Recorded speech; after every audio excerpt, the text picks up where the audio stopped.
Salam, Shalom. Peace to those of any faith, language, or ethnicity who cherish freedom and justice. Greetings to the followers of all religions and all children of Abraham, regardless of their creed, ethnicity, or language. Shalom to my fellow Iranians of Jewish faith and all followers of Prophet Moses across the globe. I begin in the name of our one compassionate and merciful God to remind us all of the urgency of preventing the spread of war, bloodshed, plunder, and oppression. I speak to you, Jewish people across the world, as a citizen of an ancient nation with a rich history of tolerance and humanity. For over 2,000 years, my nation has been a symbol of peaceful coexistence among various religions, cultures, languages, dialects, races, and ethnicities. Supporting the oppressed, the displaced, and those seeking refuge from genocide has always been a trait of my nation in its long and proud history. Liberating the Jews suffering under the Babylonians over 2,600 years ago. Receiving Jews displaced by the Nazis and fascists during World War II, opening its arms to millions of Afghans fleeing foreign occupation, and assisting Palestinians, Lebanese, and Syrians displaced by aggression and apartheid. We Iranians throughout history have sought peace but defended our land, absorbed occupiers in our culture, and never stopped supporting the oppressed. My fellow human beings, a few years ago, I had the honor of contributing to a unique achievement of multilateral diplomacy to end the manufactured crisis over Iran's peaceful nuclear program. Yet Netanyahu, who himself had contributed to the manufacturing of this crisis, made it his historic mission to obstruct and kill the nuclear deal, an agreement that would have ensured that the wolf this habitual liar was always crying about would never come to town. That agreement could have been the foundation of a new era of peace, tranquility, regional cooperation, and freedom from threats, conflicts, and escalating tension.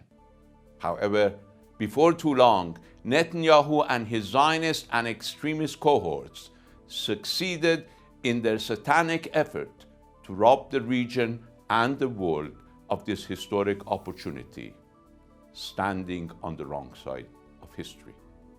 Standing on the wrong side of history again, Netanyahu and his regime, along with Israel's Western enablers, have unleashed the machinery of death and destruction in the region, causing carnage and crimes against humanity in a genocidal campaign that has murdered over 50,000 civilians, including over 10,000 children.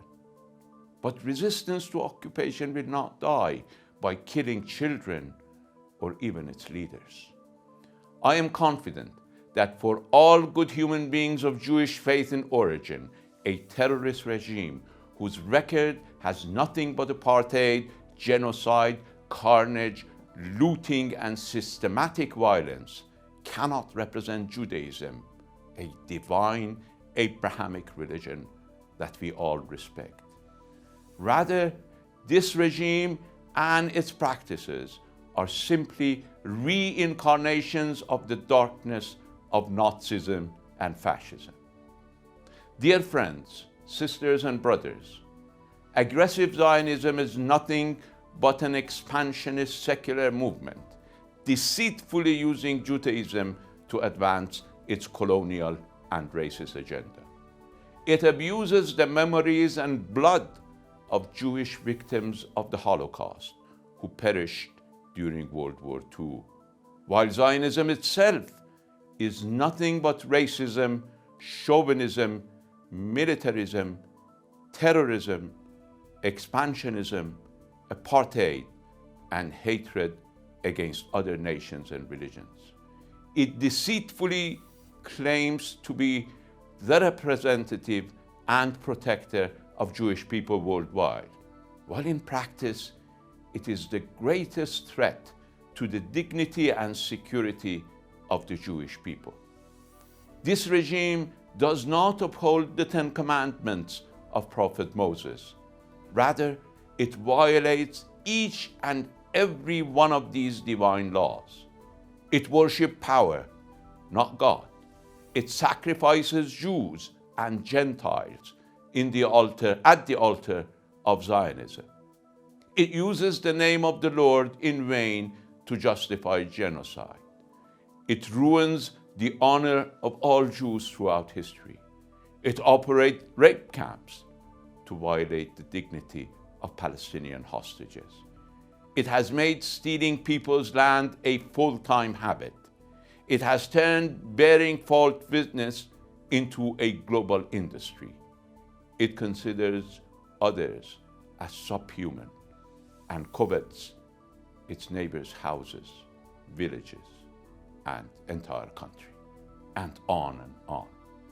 My fellow Iranians of Jewish faith and Jewish people across the globe, you're not just horrified by the Zionist crimes committed against others, you yourself are victims of Zionist assault on your faith and identity. Continue to stand as you have done in the streets of Western capitals with all the innocent victims of Zionism in Palestine and elsewhere. Continue to support those at the forefront of this resistance who defend human dignity. Save the divine Abrahamic Jewish faith from Zionist forgeries marred by aggression, apartheid, and genocide. As you stand for humanity, consider the Iranian nation your ally in this noble and just resistance. May God bless us all.